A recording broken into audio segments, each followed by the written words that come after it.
왕을 허락하셨어요. 근데 이스라엘 백성이 약속의 땅 가나안에 들어와서 제사장이 실패했고, 그리고 판관이 실패했고, 그리고 그들이 그들의 하나님이었던 여호와를 왕의 자리에서 끌어내리고, 하나님께서 지켜라고 한 그 지킴의 싸움을 싸우지 않고 자신의 싸움을 싸울 자기 왕을 세워놓고 그 왕을 세우고 있는 상태인 거죠. 그 안에 그들의 영적인 상황의 실태는 성전이 무너지고, 실로의 성전이 무너지고, 하나님의 영광을 잃어버리고, 여호와의 이름을 놓았던 그 모든 것들을, 정체성을 그냥 왜 여기 와 있는지, 왜 여기서 사는지 그것조차 다 부정하고 살았던 사람들이라는 거예요. 근데 그때 하나님께서 하나님이 원하시는 왕 다윗 한 사람을 세웠어요. 그리고 그 왕은 하나님 앞에서 기름 부으심의 싸움을 싸워서 왕이 되었죠. 왕이 되고 난 다음에 실패했습니다. 실패했지만 실패해서 끝나는 것이 아니라 하나님과 또 다른 싸움 가운데 나아가서 하나님 앞에 죄사함을 받고, 그리고 그 죄사함을 받고서 우리가 뻔뻔하게 그냥 죄사함 받고서는 아무 일도 없었다는 것이 사는 것이 아니라, 그가 저지른 그 시간들의 대가를 온전히 치르면서도 다른 데로 가지 않고 어디 있었다고요? 거기 머물러 있었던 사람이라는 것이 다윗이라는 사람의 기름 부으심이라고 제가 말씀드렸습니다. 그리고 우리 열왕기 사무엘상 하 마지막에 보면 그 사무엘하의 마지막 장면은 아라우나의 타작마당이라는 곳으로 들어가게 됩니다. 그 자리는 다윗이 하나님께 용서받은 자리입니다. 다윗이 하나님께 용서받은 그 자리에 하나님께서 하나님이 원하셨던 성전을 세우시는 것. 그렇다면 여러분, 완전히 무너졌던 하나님의 청사진이 다윗이라는 한 사람에 의해서 새롭게 되어지는 것을 저희가 볼 필요 있겠죠. 그리고 여러분이 선지서를 읽어 나가시다 보면 다윗의 장막이라는 단어를 발견하시게 될 겁니다. 하나님이 오랜 시간 이후에 이스라엘의 역사 가운데서 이스라엘의 예배가 너무 당연했을 때, 성전에서 드려지는 예배가 너무 화려했을 때, 그곳에서 너무나 당연히 하나님 앞에 아름다운 그 곡식과 아름다운 그 모든 것으로 드릴 때 하나님이 뭐라고 말씀하셨냐면, 난 다윗의 장막이 그립다라고 말씀하셨어요. 예루살렘을 무너뜨릴 때 하나님께서 저 예루살렘을 허물어라, 내가 다윗의 장막으로 회복하겠다. 다윗의 장막을. 그럼 다윗의 장막은 교회에서 그런 식으로 뭐 앞으로 다가올 시대의 교회를 다윗의 장막이라고 신학적으로 얘기하기도 하고, 다윗의 장막이라는 예배팀도 얼마나 많아요. 그런데 본문 안에서 다윗의 장막은 하나님의 뜻을 알고 하나님의 뜻을 뜻되게 해드렸던 그 한 사람의 작은 순종과 그 예배가 다윗의 장막인 거죠. 그리고 하나님이 엄청나고 화려한 예배를 기다리시는 게 아니라 나는 그 예배가 그립다라고 이야기합니다. 다윗은 예배자였습니다. 용서받은 예배자. 그 다윗이 드렸던 예배를 하나님은 그리워하고 계시죠. 여러분, 우리는 다윗의 장막으로 회복된 사람들입니다. 우리가 어떤 예배를 드리는지 하나님 앞에서 점검했으면 좋겠습니다. 우리가 드리는, 여기 다 목사님들이신데 우리가 인도하는 예배가 껍데기뿐인 예배가 아니라 하나님께 용서받은 자들이 하나님의 뜻을 알아서 그 뜻을 뜻되게 되리는 그 작은, 어떤 면에 예루살렘에 비하면 여러분 다윗의 장막은 그냥 텐트 쪼가리일 뿐이지만 그 쪼가리 하나를 하나님이 난 그게 그립다, 난 그 예배가 생각난다라고 하는 그런 예배가 우리의 예배가 되길 우리가 바랍니다. 우리 시편 78편 56절부터 72절까지 말씀을 읽고 싶은데요. 시편 78편은 이스라엘이 가나안 땅에서, 그러니까 애굽에서 출애굽하고 난 다음에 가나안에 입성할 때까지 어떤 일이 있었는지 기록하고 있는 역사 시편입니다.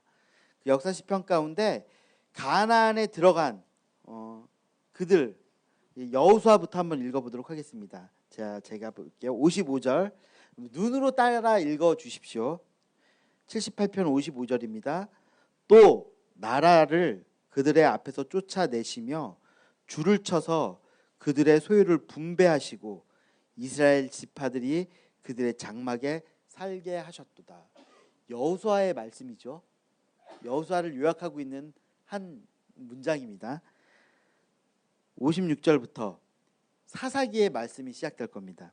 그러나 그들은 지존하신 하나님을 시험하고 반항하여 그의 명령을 지키지 아니하며 그들의 조상들 같이 배반하고 거짓을 행하여 속이는 활같이 빗나가서 자기 산당들로 그의 노여움을 일으키며 그들의 조각한 우상들로 그를 진노케 하였음에 하나님이 들으시고 분내어 이스라엘을 크게 미워하사, 이게 실로의 시대 때, 실로에서 예배가 드려졌던 시대에 그들의 예배를 평가하는 하나님의 평가라고 생각합니다. 60절, 사람 가운데 세우신 장막 곧 실로의 성막을 떠나시고, 하나님께서 실로의 성막을 버리셨던 이야기가 여기 기록되고 있죠. 그가 그의 능력을 포로의 손에 넘겨주시며 그의 영광을 대적의 손에 붙이시고 그가 그의 소유 때문에 분내사 그의 백성을 칼에 넘기셨으니, 하나님께서 성막을 떠나셔서, 실로의 성막을 떠나셔서 블레셋에서 하나님의 능력으로 승리하시던 내용이 언급되고 있는 것이죠. 63절에 보면 그들의 청년은 불에 살라지고 그들의 처녀들은 혼인의 노래를 들을 수 없었으며 그들의 제사장은 칼에 엎드려지고 그들의 과부들은 애국도 하지 못하였도다. 실로가 심판당했을 때 실로의 제사장들의 모습이 나타나고 있는 것입니다. 65절부터 66절까지는 실로의 성막이 무너졌던 그걸 이렇게 해석해주고 있습니다. 실로의 성막이 하나님이 힘이 약해서 무너지신 것이 아니라, 하나님의 능력이 부족해서 실로의 성막이 깨어진 것이 아니라, 그때에 주께서 잠에서 깨어난 것처럼 포도주를 마시고 고함치는 용사처럼 일어나서 그의 대적들을 쳐 물리쳐서 영원히 그들을 욕되게 하셨도다. 하나님께서 실로의 성막을 참을 수 없으셔서 실로의 성막을 박차고 나오셔서 블레셋의 대적들을 쳐 물리치셨던 그 일들이 기억되고 있는 것이죠. 67절, 또 요셉의 장막을 버리시며 에브라임 지파를 택하지 아니하시고 오직 유다 지파와 그가 사랑하시는 시온산을 택하시며 그의 성소를 산의 높음같이 영원히 두신 땅같이 지으셨도다. 또 그의 종 다윗을 택하시되 땅의 우리에서 양의 우리에서 취하시며 젖 양을 지키는 중에서 그들을 이끌어내사 그의 백성인 야곱 그의 소유인 이스라엘을 기르게 하셨더니, 이에 그가 그들을 자기 마음의 완전함으로 기르고 그의 손의 능숙함으로 그들을 지도하였도다 라고 말하고 있습니다. 사무엘 상하를 여호수아부터 시작해서 사무엘 상하까지, 여러분 이 말씀 78편 말씀에 성경의 기자가, 시편의 기자가 해석하고 있는 것이죠. 한 가지 말씀을 더 보겠습니다. 시편 132편입니다.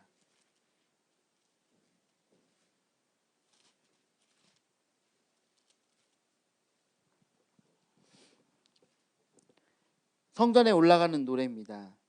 1절부터 저희가 8절까지 이 구절 같이 한번 읽어 나갔으면 좋겠습니다. 시작.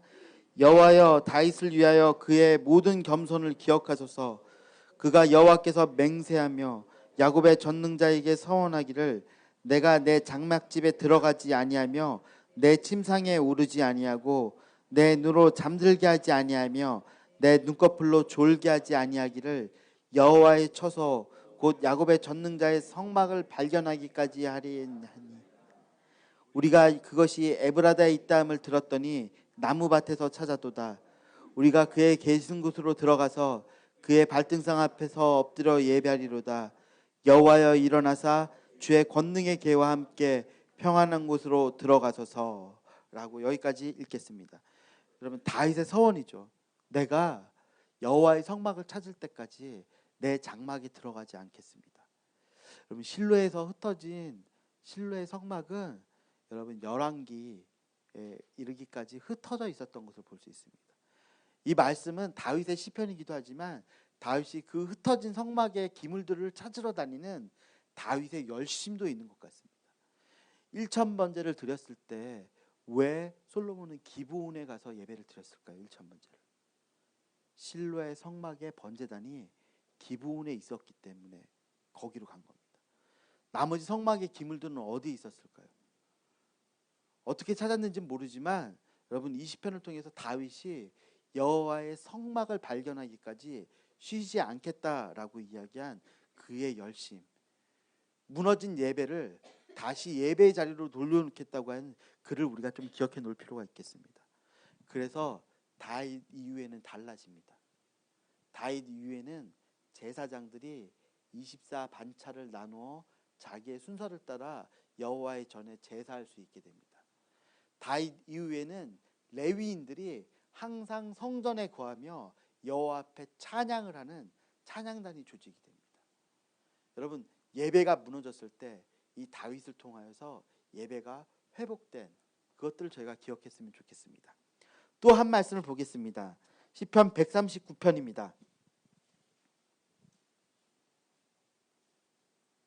제가 읽겠습니다. 시편 139편은 다윗의 시고 인도자를 따라 부르는 노래였습니다. 1절, 여호와여 주께서 나를 살펴보셨으므로 나를 아시나이다. 주께서 내가 앉고 일어섬을 아시고 멀리서도 나의 생각을 밝히 아시오며 나의 모든 길과 내가 눕는 것을 살펴보셨으므로 나의 모든 행위를 익히 아시오니 여호와여 내 혀의 말을 알지 못하시는 것이 하나도 없으시니이다. 주께서 나의 앞뒤를 둘러싸시고 내게 안수하셨나이다. 사무엘 상하를 보면 하나님이 다윗에게 이랬던 것 같습니다. 하나님이 다윗에게 나는 완성된 집에 거하는데 우리 하나님은 천막에 거한다, 집 지었으면 좋겠다 그랬더니 나란히 쫓아 들어오잖아요.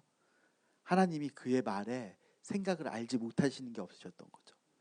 그럼 그가 은밀히 죄를 행했는데, 은밀히 죄의 길을 갔는데 나단이 쫓아서 당신이 이랬지 않습니까? 그렇게 하고 있는 거죠. 여러분, 다윗이 사무엘상에서 경험한 그 하나님이요. 그래서 5절에 보면 주께서 나의 앞뒤를 둘러싸시고 내게 안수하셨습니다.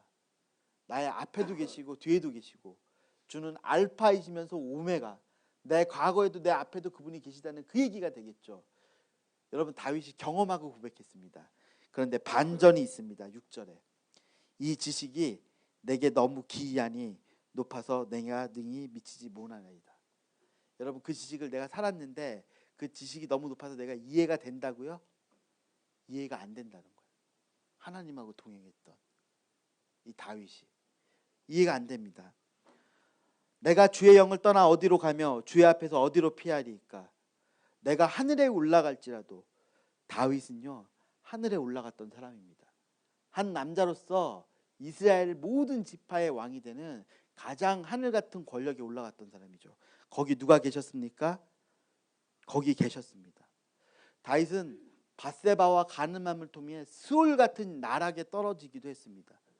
아들들, 자녀들의 그 고통과 자녀들의 사건들로 말미암아서 버려진 것 같은 나락 속에도 버림받은 적이 있습니다. 근데 거기서도 누가 계시다고요? 거기도 계셨습니다. 스올에 내 자리를 펼쳐라도, 내가 그 하나님 앞을 떠나 새벽 날개치며 바다 끝에 가서 거주할지라도 거기서도 나를 주님이 어떻게 하셨다고요? 인도하시고 주의 오른손이 나를 붙드셨다라고 말합니다. 11절, 내가 혹이 말하기를 흑암이 반드시 나를 덮고 나를 두른 빛은 밤이 되리라 할지라도 주에게서는 흑암이 숨기지 못하며 밤이 낮과 같이 비추이나니 주에게는 흑암이 빛과 같음이니이다. 여러분, 다윗이 자기 삶에서 이렇게 고백하는 것 같습니다. 내가 하나님을 경험했는데, 그 인도하심을 내가 알았는데 내가 그 지식에 미치지 못합니다.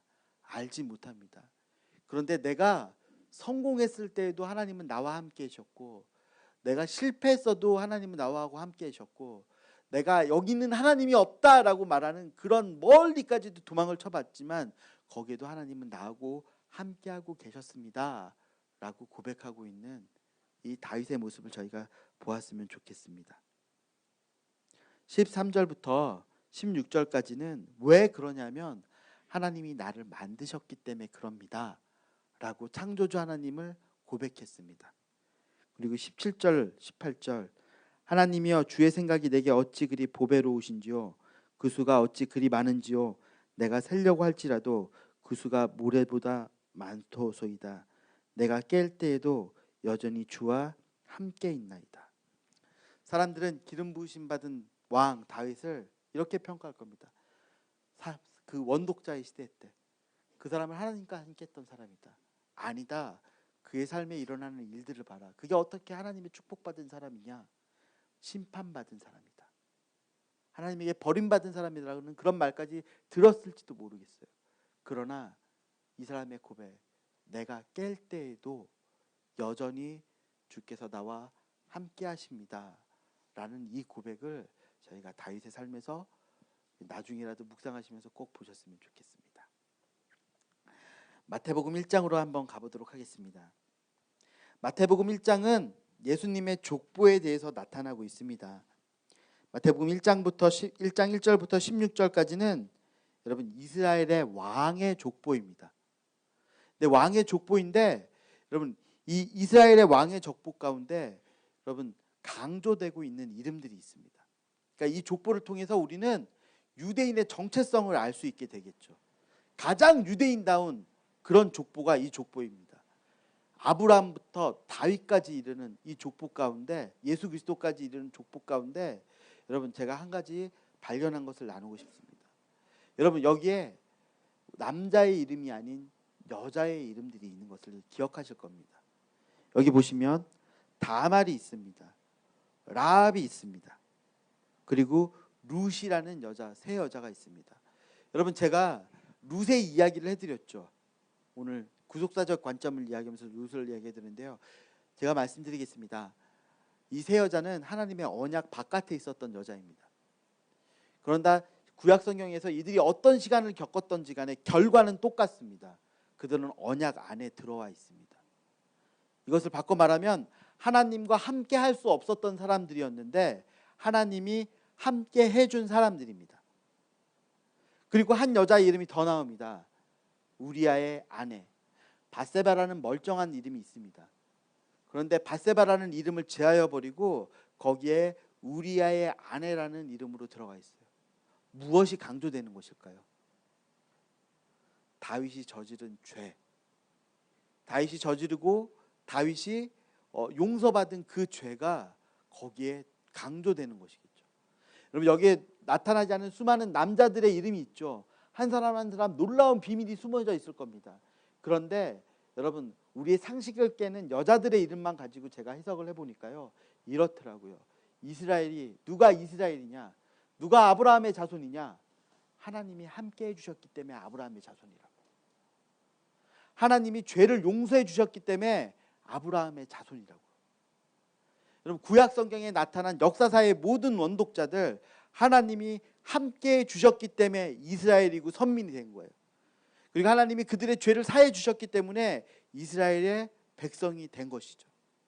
자, 17절에 그 모든 대수가 아브라함부터 다윗까지 14대였다라고 말해요. 아브라함은 언약을 받았고요. 다윗에 이르기까지 언약이 중간에 꺼지는 것 같았지만 실패하는 것 같았지만 하나님의 영광은 이루어졌습니다. 성취가 되었습니다.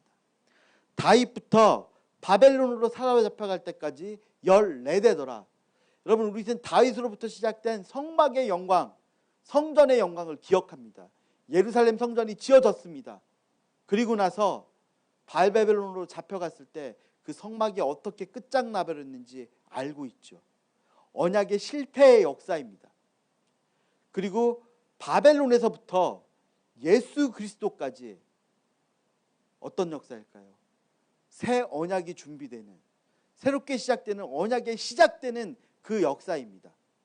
그리고 18절부터 24절까지는 예수님의 정체성, 예수님의 이름을 두 가지로 표현해 줍니다.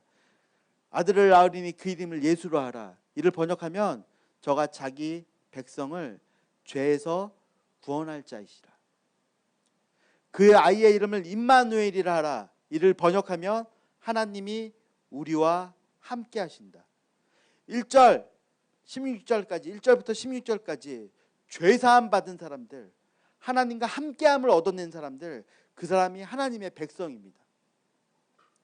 그리고 여러분 마태복음은 28장에 세상 끝날까지 그러니까 이렇게 되는 거죠. 예수 그리스도부터 시작해서 세상 끝날까지 내가 너희와 항상 함께 있을 것이다 라는 이야기로 언급되는 것을 볼 수 있습니다.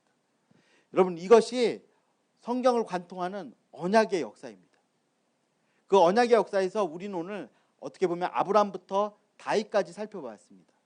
그리고 이제 남은 시간에 다윗부터 시작해서 바벨론으로 잡혀가는 그 역사의 장, 즉 열왕기의 역사가 시작될 겁니다. 남은 시간 동안 그 열왕기의 역사 안으로 우리가 들어가 보도록 하겠습니다. 열왕기의 역사, 열왕기 1장 1절 우리 한번 같이 읽어보도록 하죠.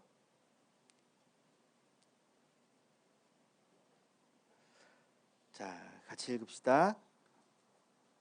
열왕기상 1장 1절입니다. 시작. 다윗 왕이 나이가 많아 늙으니 이불을 덮어도 따뜻하지 아니한지라. 그의 시종들이 왕께 아뢰되 우리 주 왕을 위하여 젊은 처녀 하나를 구하여 그로 왕을 받들어 모시게 하고 왕의 품에 누워 우리 주 왕을 따뜻하게 하시리이다 하고. 그래도요, 여보, 저 보시면요, 3절부터 뒤에 보면 따뜻했어요, 안 따뜻했어요? 안 따뜻했어요. 여러분, 다윗의 말년이요, 이 하나님에게 선택받았던 왕의 말년이 화려하지 않은 거 아시겠어요? 여러분, 이 사무엘 하에서 이어서 본다면 여러분, 그 아라우나의 타작마당, 노망난지처럼 해서 겨우 아라우나의 타작마당에서 제사를 드리고 그리고 용서받은 이 왕이 말년이 이렇게 초라해져요. 자,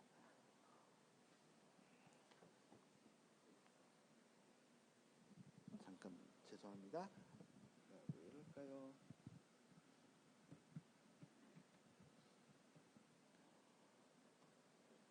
저기 앞에 이거 좀 잠깐 도와주시겠어요? 네. 여러분, 이 다윗이라는 하나님하고 동행했던 사람, 그리고 우리가 시편에서 본 것처럼 그렇게 놀라웠던 사람이 지금 열왕기상에 나타나는 이 첫 모습이요, 소개하는 모습이 굉장히 초라하고 굉장히 힘 빠진 완전히 뒷방 늙은이 같은 모습인 거 아시겠어요? 그리고 더군다나 그 아래를 보면 학기의 아들 아도니아가 어떻게 하고 있죠? 스스로 높여 왕이 되고자 하는 그 일들 가운데 있는 것을 볼 수 있어요. 아니, 다윗이라는 왕이 있는데, 감사합니다. 다윗이라는 왕이 있는데 학기세의 아들 아도니아가 스스로 높여서 왕이 되고자 하는 그 일을 하고 있는 거죠. 여러분, 이게 다윗의 말년의 왕권의 모습을 보여주는 거예요. 아무 힘도 없어요. 여러분, 학기시의 아들 아도니아가 여러분, 자기가 왕이 되고자 하면서 사람들을 모으는데 거기서 누구를 빼내죠? 솔로몬은 초대하지 않아요. 모든 신하와 모든 백성들을 다 초대하는데 솔로몬을 초대하지 않는 이 아도니아, 그의 모습을 저희가 좀 볼 필요가 있습니다. 현실, 역사적인 현실이요, 다윗은 늙었어요. 힘이 빠졌어요. 그리고 또 한 가지 현실, 결과 스스로 왕이 되려고 하는 아도니아가 있어요. 그런데 여기에 누가 나타나냐면 반전이 있습니다. 어떤 반전이 일어나냐면 하나님의 사람, 하나님의 언약을 기억하고 있는 나단이라는 사람이 거기 나타난 거예요. 여러분 보세요. 왕이 힘을 잃었습니다. 왕이 언약에 대한 기억을 잃어버렸어요. 반란이 일어나서 스스로 왕이 되고자 합니다. 여러분 1장 10절, 1장 19절, 1장 26절에 보면 청하여지지 않았습니다. 그런데 청해지지 않은 것을 보고 뭐라고 그러냐면 1장 12절과 1장 22절에 솔로몬의 생명을 구할 계책을 꾸밉니다. 그리고 1장 21절에 보면 왕에게 솔로몬이 죄인이 될 겁니다 라고 그래요. 여러분, 아도니아는 자기가 왕이 되기 위해서 백성과 군인들과 제사장들과 모든 힘 있는 사람들을 모으면서 왜 솔로몬만 쏙 빼놨을까요? 왜 아도니아가 왕이 되면 솔로몬은 죄인이 되고 죽게 될까요?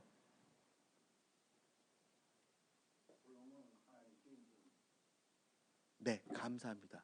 솔로몬은 하나님의 예언을 갖고 있었어요. 여러분, 이것이 그냥 조용히 있었던 게 아니라 사무엘 상하를 통해서 솔로몬이라는 이름하는 자에게 하나님이 아버지가 되어줄 거다. 그리고 내가 그를 통해서 하나님의 성전을 허락할 것일 거라는 그런 언약이 이미 주어져 있었다는 거죠. 자, 역대상 22장 9절에서 10절에 보면 보라 한 아들이 내게서 나리니 그는 온순한 사람이라 내가 그로 모든 주변 대적을 평온을 얻게 하고 그 이름을 솔로몬이라 하니 그는 내 아들이 되고 나는 그 아버지가 되리라 라고 한 거예요. 아도니아가 알았던 건 뭐예요? 솔로몬이 하나님이 택하신 왕이라는 걸 알았던 거죠. 그래서 하나님의 뜻이 이루어지면 돼요, 안 돼요? 안 되는 거예요. 그러면 열왕기는 하나님의 뜻과 사람의 뜻이 부딪히는 책이 될 거예요. 자, 그러면 다윗이라는 왕이 있는데 왜 이런 일이 일어나냐고요. 다윗이. 여러분, 거기에 선지자가 나타납니다. 그리고 선지자가 나단이 다윗을 만나죠. 밧세바를 통해서 기억나게 하는 것이 있어요. 뭐요? 하나님의 언약을 기억나게 합니다. 왕이시여, 아도니아가 스스로 왕이 됩니다. 하나님이 솔로몬에게 했던 그 언약을 기억하십시오. 여러분, 기억합니다. 한마디 하죠. 오늘 하나님의 말씀대로 행하라. 하나님의 말씀대로 될 것이라. 여러분, 1장 전반부에 나와 있는 다윗의 모습은요, 힘 빠지고 능력 없고 여러분 오들오들 떨고 있는 완전히 뒷방 할아버지예요. 근데 누가 그를 만났다고요? 선지자 나단이 만났어요. 그랬더니 다윗이 변신합니다. 하나님의 뜻을 뜻되게 하기 위해서 이 일들을 행하라 라고 명령하며 하나님의 뜻 가운데 있을 때, 그럼 왕이 언제 제일 왕다워지는 거예요? 하나님의 뜻과 함께 있을 때, 선지자와 함께 있을 때. 그 일이 여러분 열왕기의 시작의 첫 번째 사건으로 언급되는 것을 볼 수 있습니다. 그럼 열왕기의 역사 가운데서 열왕기가 말하는 왕과 선지자의 관계, 여러분 열왕기라는 책은 선지자들의 왕들에 대한 책인 것 같습니다. 근데 우리가 열왕기를 읽어보면 그 안에는 그 어떤 책보다도 더 많이 누가 나오냐면 선지자들이 언급되고 있는 것을 볼 수 있어요. 그 선지자들이 백성 앞에 나가지 않습니다. 선지자들이 늘 누구와 함께 나가죠? 왕 앞에 나갑니다. 그 왕 앞에 나갔을 때 왕의 이야기를 들은 선지자의 이야기를 들은 왕과 선지자의 왕 이야기를 듣지 않은 왕, 아브라함부터 바벨론까지 그 영광이 그 나락으로 떨어진 일들 가운데 무슨 일이 있었느냐? 하나님이 아무 일도 하지 않았느냐? 하나님은 선지자를 보냈고 그 선지자와 조우하고 선지자를 통해서 하나님의 뜻을 뜻되게 해드린 왕과 그렇지 못한 왕들이 있다는 것을 볼 수 있습니다.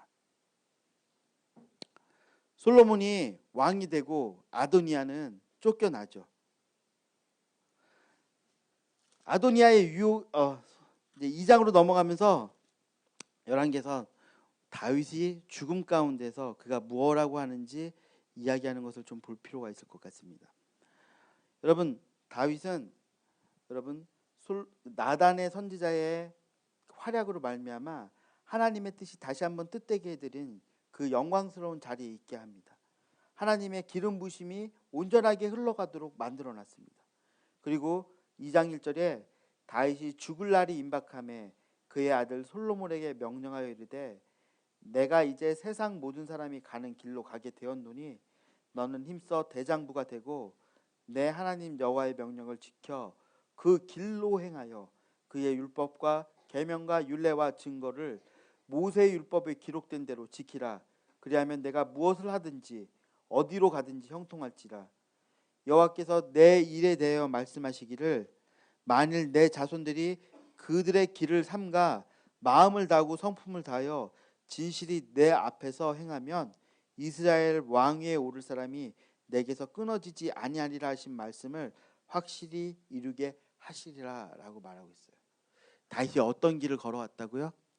하나님의 그 길을 걸어왔고, 그리고 모든 사람이 가는 길로 가면서 아들에게 어떤 길을 걸으라고요?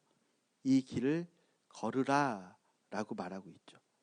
여러분, 앞으로 이 모든 열왕기 상하에서 왕들을 선택할 때 이 다윗의 길로 평가합니다. 그래서 왕을 선택할 때 기준할 때 그가 다윗의 길로 행하였더라 라는 기준이 되는 삶이 이 왕인 것이죠. 이 왕의 특징이 선지자들과 함께했던 그 삶인 것을 기억해 볼 필요가 있습니다. 다윗의 언약, 신명기 6장 5절, 신명기 10장 12절에서 13절, 마음을 다하고 성품을 다하고 진실이 내 앞에서 행하며 이스라엘 왕 위에 오를 사람이 내게서 끊어지지 아니라 하신 말씀이 확실히 이루어지게 하시리라 라고 말하고 있는 것을 볼 수 있습니다. 자, 그러면 열왕기의 전반적인 부분에 대해서 한번 살펴보죠. 열왕기는 영광에서 나락으로 떨어진 이야기입니다. 열왕기는 언제 쓰였을까요? 열왕기는 이스라엘이 멸망하고 난 다음에, 예루살렘이 멸망하고 난 다음에 포로기에 쓰였을 겁니다. 열왕기의 맨 마지막 사건은 여러분 바벨론으로 잡혀갔던 시드기야 그 왕가가 끝나고 마지막 그 왕손 중에 한 왕이, 여호야긴 왕이 복권되는 그 사건이 있을 때 쓰였어요. 그럼 이 열왕기를 책으로 만들어졌을 때 이 책을 본 사람들은 어디에 있는 사람들일까요? 예, 바벨론에 있는 사람들이 이 책을 읽었겠죠. 바벨론에 있는 사람들한테 저희가 이 앞전 시간엔 실로의 멸망의 의미를 많이 살펴봤는데요. 예루살렘의 멸망의 의미는 무엇일까요? 어떻게 하나님이 예루살렘을 멸망시킬 수가 있을까요? 여러분, 고대 신들의 세계에서 고대 세계에선 전쟁은 왕과 왕의 전쟁이 아니라 신과 신의 전쟁이에요. 여러분, 열왕기하에 보면 아수르의 사네립의 신하였던 랍사게가 세상에 어떤 신이 우리 왕의 신의 손에서 자기 백성을 구해낸 신이 어디 있느냐? 히스기야가 오늘 너희 하나님을 의지하라고 하지만 너희는 그 말을 듣지 말아라. 니네 하나님은 그런 능력 없다 라고 하는 그 선포. 왕과 왕이 아니라 신과 신의 대결에서 하나님은 바벨론의 그 신인 마르둑에게 실패하고 깨어져서, 여러분 성전의 그 솔로몬이 보아스와 야긴이라고 세워놨던 그 영광의 녹기둥이 여러분 잘려서 바벨론으로 끌려가는 그 일들 가운데 있는 거예요. 하나님이 도대체 어떻게 된 거냐? 우리는 왜 이 모양 이 꼴이 되었느냐? 우리는 이 바벨론에 왜 포로 잡혀왔고 여기서 우리는 어떻게 해야 되느냐라는 새로운 역사인식이 필요한 사람들에게 열왕기가 쓰인 거죠. 그 열왕기 앞에 쓰일 때 여러분 길의 이야기가 나옵니다. 여러분, 열왕기는 두 명의 왕의 길이 있습니다. 다윗의 길과 여로보암의 길이 있어요. 그리고 다윗의 길을 따라간 게 아니라 사람들이 여로보암의 길을 따라가서 결국 어디에 도착했다고요? 예, 이 바벨론에 도착했다라고 하는, 우리가 어떤 길을 걸어왔는지가 언급이 되는 것이죠. 여러분, 그들이 이 이야기들 가운데 하나 이해하지 못하는 것이 있었을 거예요. 실로의 성막이 무너졌던 것이 이슈가 되었던 것처럼 예루살렘의 성전이 무너졌던 것. 여러분, 우리가 선지서를 읽어나가면 사람들 안에 어떻게 예루살렘이 무너질 수가 있어? 어떻게 하나님이 예루살렘을 무너뜨릴 수가 있어? 라는 그런 잘못된 신념, 그런 것들이 있었죠. 하나님이 예루살렘을 무너뜨리지 않을 거다라고 이야기하고요. 그리고 난 다음에 예루살렘이 무너지고 난 다음에 바벨론에 있는 사람들은 어떻게 생각할까요? 예루살렘이 무너진 건 하나님이 실패한 것이에요. 그럼 예루살렘에 있는 성전의 정체성은 무엇일까요? 솔로몬의 기도를 볼 필요가 있습니다. 솔로몬의 기도를 보면 우리 한번 눈으로 확인하면서 보겠습니다. 열왕기상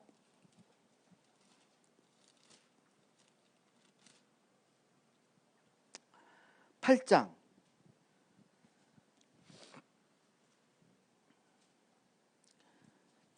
솔로몬이 성전을 봉헌하고 성전에서 드리는 봉헌 기도이죠. 그 기도에 이런 일이 반복이 됩니다. 30절, 주의 종과 주의 백성 이스라엘이 이곳을 향하여 기도할 때 주는 그 간구함을 들으시되 주께서 계신 곳 하늘에서 들으시사. 여러분, 예루살렘 성전은 하나님이 거하시는 곳인가요? 모세의 기도는 뭐라고 하죠? 성전을 향해서 기도하면 하나님은 어디 계시다고요? 그 계신 곳 하늘에서 들으시사라고 이야기하는 것을 볼 수 있습니다. 31절, 만일 어떤 사람이 그 이웃에게 범죄함으로 맹세하여 주의 제단 앞에 맹세하거든. 32절, 주는 하늘에서 들으시고. 33절, 만일 주의 백성 이스라엘이 주께 범죄하여 적국 앞에 패하게 되므로 주께 돌아와서 주의 이름을 인정하고 이 성전에서 주께 기도하여 간구하거든. 주는 계신 곳 하늘에서 들으시고. 36절, 주는 하늘에서 들으사. 39절, 주는 계신 곳 하늘에서 들으시고. 43절, 주는 계신 곳 하늘에서 들으시고. 45절, 주는 하늘에서 그들의 기도와 간구를 들으시고. 49절, 주는 계신 곳 하늘에서 그들의 기도와 간구를 들으시고 그들의 일을 돌아보시고. 여러분, 예루살렘 성전이 멸망하고 포로로 잡혀간 사람들에게 그들이 열왕기를 읽는데 그 열왕기에서 성전이 하나님이 거하는 집이 아니고 성전은 뭐라고요? 하나님이 이름을 넣어두신 곳. 그래서 성전을 향해 기도하면 하나님은 어디에서 들으세요? 하늘에서 듣는 거죠. 그럼 여러분, 성전이 무너지고 바벨론으로 포로로 잡혀온 사람들 어디다 기도해요? 성전이 무너졌는데 어떻게 예배할 수 있어요? 그들이 열왕기를 보면 어디를 향해 기도할 수 있을까요? 예루살렘을 향해 기도. 우리 선지서에서 누가 그렇게 기도했죠? 다니엘이 하루에 3번씩 예루살렘을 향해 기도하는. 여러분, 예루살렘이 무너지기 전에는 하나님을 아는 지식이 예루살렘에만 있었다고요. 그런데 하나님께서 예루살렘을 무너뜨리고 그리고 하늘의 그 통치로 다스리기 시작하는 그 역사의 시대 가운데 그들이 해석해야 되는 그 역사가 이 열왕기의 역사입니다. 그럼 그들이 걸어왔던 길, 그리고 그들이 지금 원독자들이 걸어가야 되는 길이 있다는 것이죠. 자, 우리 좀 더 보도록 하겠습니다. 다윗이 이렇게 예언하고 난 다음에 좀 지혜롭게 다윗이 스스로 손에 피 묻히지 않았죠. 근데 다윗이 죽으면서 솔로몬에게 그에게 그렇게 골칫거리였던 요압, 바르실레, 시므이, 축복할 자를 축복하고 저주할 자를 저주해서 이렇게 처치하는 그런 일들을 볼 수 있습니다.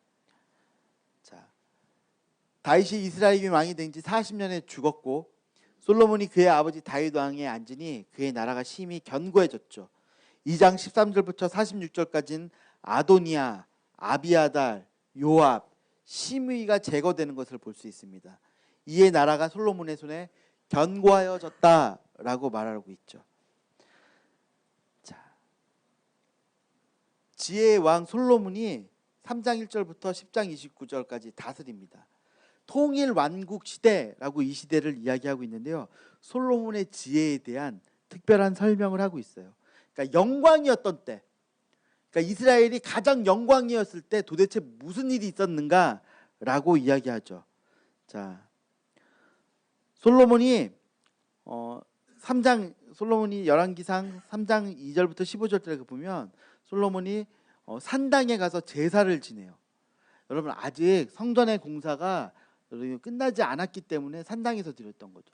하나님께서 산당에 가서 제사 드리지 말라고 그랬습니다. 산당 예배에 참여하지 말라고요. 그런데 여기선 산당에서 됐어요. 왜 하나님께서는 산당에서 예배하지 말라고 했을까요? 여러분, 열왕기 안에 산당 예배가 여러분 처음부터 끝까지 계속 문제가 되는 것을 볼 수 있어요. 산당은 산 꼭대기에 있는 곳이에요. 그리고 옛날부터 가나안 사람들이 우상을 섬기던 곳입니다. 그리고 이스라엘 사람들은 산당을 패하고 파괴하라는 명령을 신명기에서 민수기에서 받았죠. 그러나 들어가서 그 산당을 패하지 않았어요. 그래서 이스라엘의 역사 가운데 산당은 그대로 존재하게 됩니다. 왜 산당을 이스라엘 사람들이 이렇게 따랐느냐? 여러분, 이스라엘은 건기와 우기로 나뉩니다. 그래서 이스라엘의 초장이 푸른 목장이고 산과 들이 푸르게 나무로 가득하지만 건기가 되면 동쪽과 남쪽에서 바람이 불어오는데 동쪽에는 아라비아 사막이 있어요. 요단강 동편에 아라비아 사막에서 뜨거운 바람이 불어옵니다. 남쪽에는요, 시내 광야가 있죠. 시내 광야에서 뜨거운 바람이 불어와서 한 3일 정도 바람이 불면 이스라엘의 모든 땅이 여러분 건기가 돼서 황무하게 변합니다. 찬송가 할 때 이런 찬송가 부르시지 않으세요? 동남풍아 불어라 서북풍아. 동남풍 불면 다 망하는 거예요. 동남풍 불면 사막에 뜨거운 바람이 밀고 들어와가지고 다 말라 비틀어지는 거죠. 그런데 다 말라 비틀어지는데요, 산 꼭대기에, 골짜기도 아니고 산 꼭대기에 말라 비틀어지지 않는 숲이 있어요. 왜 그러냐면 이스라엘 땅은 석회암으로 되어 있기 때문에, 석회 안반지이기 때문에요, 여러분 비가 왔을 때 물에 녹아서 산 꼭대기에 물주머니가 생겨 있는 거예요. 그래서 평소에 거기에 물이 고여 있어서 건기가 돼서 다 말라 비틀어져도 거기는 살아있는 거예요. 안 죽어요. 신비하잖아요. 신령해 보이잖아요. 그래서 거기 가서 예배를 드려요. 거기 가서.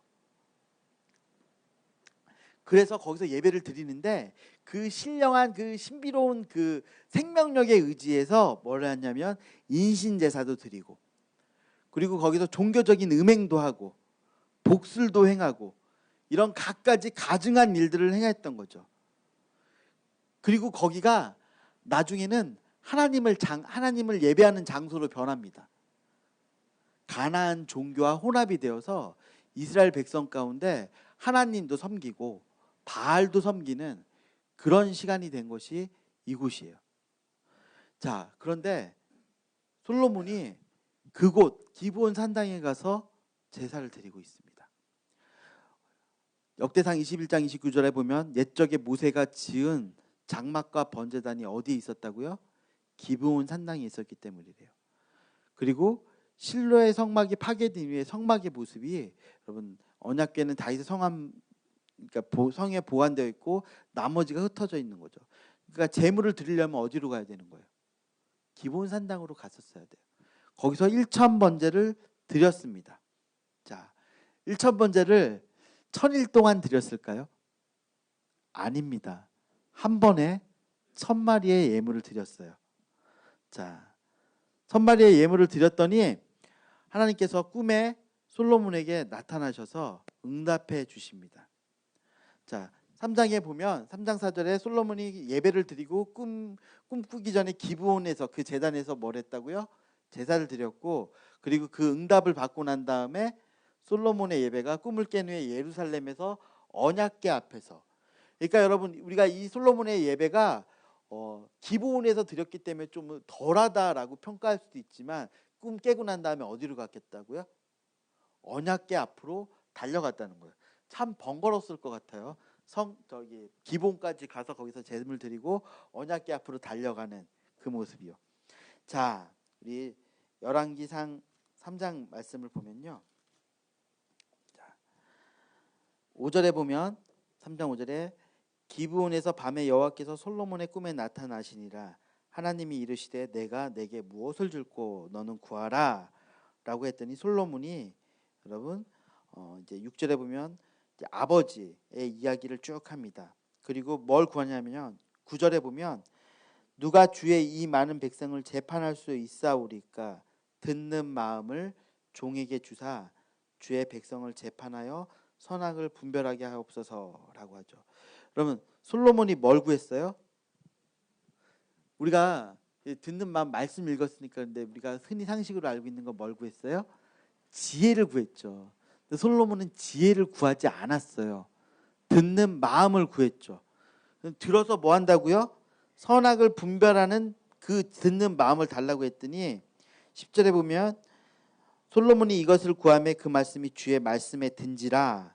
11절에 이에 하나님이 그에게 이르시되 내가 이것도 구하도다. 자기를 위하여 장수하기를 구하지도 아니하며 부도 구하지 아니하며 자기 원수의 생명 멸하기를 또 구하지 아니하고 오직 송사를 듣고 분별하는 뭘 구했다고요? 지혜를 구하였어요. 여러분 솔로몬은 듣는 마음을 구했는데 하나님이 네가 뭘 구했다고 한다고요? 지혜를 구했다라고 이야기하고 있는 것이 있습니다. 자, 그래서 지혜를 주시고 그리고 언약을 주세요. 14절에 보면 내가 만일 내 아버지 다윗 행한 같이 내 길로 행하며 내 법도와 명령을 지키면 내가 또 내 날을 길게 하리라 라고 이야기하죠. 여러분, 하나님께서 솔로몬의 마음에 든 걸 뭘 주셨다고요? 듣는 마음을 주셨다고요. 그리고 16절부터 그 지혜가 증명되어질 때 28절을 같이 읽겠습니다. 3장 28절 같이 읽겠습니다. 시작. 온 이스라엘 왕이 심리하여 판결을 듣고 왕을 두려워했으니 이는 하나님의 지혜가 그 속에 있어 판결함을 봄이로라. 여러분, 다윗이 1장부터 2장까지 누구 말을 들었어요? 나단의 말을 들었어요. 그리고 솔로몬은 누구의 말을 들어요? 하나님의 말을 듣고, 그리고 듣고 판단하는 능력을 구했죠. 그랬더니 그게 뭐라고요? 하나님께서 지혜라고 해요. 자, 그러면 솔로몬의 그 모든 영화로움은 어디서부터 출발한 것일까요? 듣는 마음에서부터 출발한 것을 볼 수 있습니다. 자, 듣는 마음. 샤마 레브라고 해서 쉐마, 들으라 이스라엘을 그럴 때 쉐마잖아요. 쉐마 레브, 마음으로 들어라. 그러니까 마음으로 하나님의 음성을 듣고 마음으로 하나님의 마음을 알 수 있는 그 능력인 것을 저희가 알 수 있습니다. 신명기의 말씀이 또다시 반복되는 거죠. 마음의 할례를 받아라. 마음이 하나님 앞에 있을 때. 여러분, 솔로몬의 이야기는 여러분과 너무나 잘 알고 있고, 솔로몬이 성전을 어떻게 여러분 지어왔는지, 그리고 솔로몬이 그 하나님의 마음으로 어떻게 다스렸는지 10장까지 너무 아름다운 시대로 기록되고 있습니다. 10장 24절 우리 같이 읽어보도록 하겠습니다. 온 세상 사람들이 다 하나님께서 솔로몬의 마음에 주신 지혜를 들으며 그의 얼굴을 보기 원하며. 누가요? 온 세상 사람들이 하나님이 솔로몬의 마음에 주신 그 지혜를 듣기 원한다고. 여러분, 하나님께서 아브라함을 선택하실 때 온 세상 사람들을 구원하시기 위해서, 그들에게 복의 근원이 되기 위해서 아브라함을 선택했던 그 이야기가 지금 여기 겹쳐지는 그런 모습을 볼 수 있습니다. 그런데 11장에 보면 문제가 생깁니다. 왕의 마음이 떠나는 거죠. 여러분, 그가 이방의 많은 여인들을 사랑하였고 결혼하였어요. 그리고 2절에 보면 여호와께서 일찍이 이 여러 백성에 대하여 이스라엘 자손에게 말씀하시기를 너희는 그들과 서로 통혼하지 말며 그들도 너희와 서로 통혼하게 하지 말라. 그들이 반드시 너희의 마음을 돌려 그들의 신을 따르게 하리라 하셨으나 솔로몬은 그들을 사랑하였더라. 3절에 보면 왕은 후궁이 700명이요 첩이 300명이라 그의 여인들이 왕의 마음을 돌아서게 하더라. 솔로몬의 마음에 무엇이 있었는지 기억해 볼 필요가 있죠. 4절에 반복됩니다. 솔로몬이 나이 많을 때 그의 여인들이 그의 마음을 돌려 다른 신들을 따르게 하였으니 왕의 마음이 그의 아버지 다윗의 마음과 같지 아니하였다라고 말해요. 9절에 솔로몬이 마음을 돌려 이스라엘의 하나님 여호와를 떠남으로 여호와께서 그에게 진노하시니라 라고 말하고 있는 것을 볼 수 있습니다. 14절에 여호와께서 에돔 사람 하닷을 일으켜 솔로몬의 대적이 되게 하시니 그는 왕의 자손으로 에돔에 거하였더라 라고 이야기한 것을 볼 수 있죠. 마음의 문제입니다. 마음의 문제로 저희가 오늘 이 저녁의 시간을 마칠 수 있을 것 같습니다. 하나님께서 다윗의 마음을 보았습니다. 그리고 하나님께서 또 지금 누구의 마음을 보고 있냐면 솔로몬의 마음을 보고 계십니다.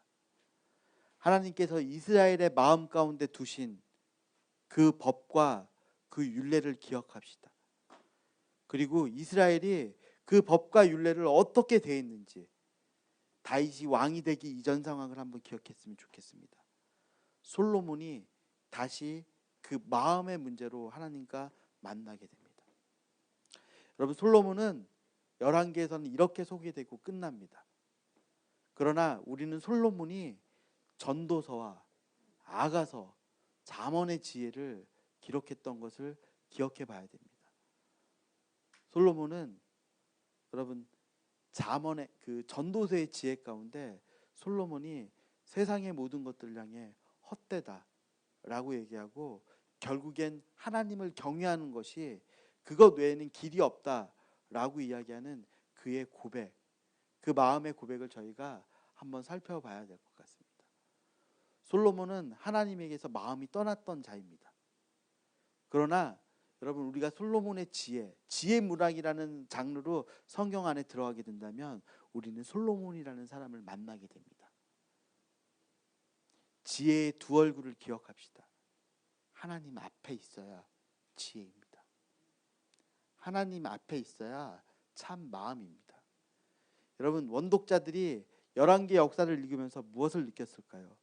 이 모든 시작이 어디서부터 시작됐다고요? 마음으로부터 시작됐다는 것을 느꼈을 것입니다. 저희 내일 2시부터 저희 다시 한번 모였을 때는 이제 이 솔로몬의 마음이 돌아선 그 마음이 이스라엘의 역사 안에 한 사람의 마음에 돌아섰는데 어떻게 나라가 돌아서게 되는지, 어떻게 하나님의 백성이 실패하게 되는지 그 길에 대해서 함께 살펴보고 우리가 함께 또 나누는 시간 갖고 싶습니다. 오늘 이 저녁에 제가 하나님이 생각나게 하는 이것으로 좀 마무리하고 싶은데요. 레위기 안에 보면 대제사장의 위임식이 있습니다. 근데 대제사장의 위임식엔 여러분 그 후로도 없는 그런 첫 번째, 그러니까 모세가 하나님 앞에서 하는 특별한 행동이 있습니다. 모세가 제사장의 죄를 사하기 위해서 위임하는 양을 잡고 그 양의 피를 손에 묻혀서 가지고 와서 제사장의 아론과 아론의 아들들의 귀에 바릅니다. 그리고 그의 오른손 엄지 손가락에 바릅니다. 그리고 그의 발가락에 바릅니다. 저는 그게 어떤 의미일지 한번 생각을 해봤습니다. 여러분, 피를 바르는 것, 속죄하게 되는 것이죠. 듣는 것을 속죄하고, 그리고 그 손으로 행하는 것을 속죄하고, 그의 발이 가는 것을 속죄했던 것입니다. 여러분 속죄하고 피를 바르는 것은 구별하는 의미도 있습니다. 제사장은 하나님에게 듣는 그 귀를 하나님 앞에 여러분 정결하게 하고 하나님 앞에 정해야 됩니다. 제사장은 그 손이 하는 일, 그 손이 만지는 것, 그 손이 하는 그 일들을 하나님 앞에 구별하고 드려줘야 됩니다. 그리고 제사장은 그 발이 밟는 땅, 그가 가는 곳이 하나님 앞에 구별되어져야 된다는 이야기입니다. 여러분은 제사장이십니다. 믿으십니까? 여러분, 베드로전서에 보면 우리는 왕 같은 제사장이라고 했습니다. 왕에게는 무엇이 있어야 될까요? 제사장에는 귀와 손과 그 발이 정결하여지고 구별되어지는 것이죠. 그리고 오늘 우리가 솔로몬을 보면서 왕의 마음에는 듣는 마음이 있어야 된다는 것입니다. 여러분, 우리가 이 시간 기도할 때 이렇게 기도하고 싶습니다.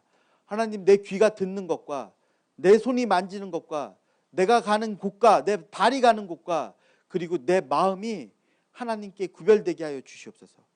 그래서 하나님께서 담아주시는 것들을 담는 사람이 될 수 있도록 하나님의 왕 같은 제사장이 되게 해달라고 우리 함께 기도하며 마음을 지키는 기도로 하며 나가겠습니다. 함께 기도하십시다. 하나님 아버지, 우리 가운데 이 저녁에 역사해 주시니 감사합니다. 하나님께서 세우셨던 제사장들, 하나님께서 세우셨던 그 왕들을 바라보며 저희가 감히 이 저녁에 기도합니다. 하나님, 저희가 듣는 것과 우리 손이 만지는 것과 우리가 걸어가는 우리의 발걸음을 주님 정결케 하여 주시옵소서. 하나님, 솔로몬의 마음 가운데 하나님께서 듣고 분별하는 마음을 넣어놓았던 것처럼 우리들의 마음 가운데 왕의 마음을 넣어 주시옵소서. 그리고 그 마음이 다른 누구도 아니고 하나님을 향해서만 정해질 수 있도록 도와주시옵소서. 하나님, 우리가 그 선지자 하나님의 말씀을 증거하는 자들의 귀 기울이고 그들과 함께 걸어갈 수 있도록 저희와 함께하여 주시옵소서. 하나님, 우리가 역사의 가운데서 이야기들 가운데서 하나님 그 이야기에 감춰진 하나님의 숨결을 느낄 수 있도록 더하여 주시옵소서. 주님 함께하여 주시옵소서. 주님 함께하여 주시옵소서.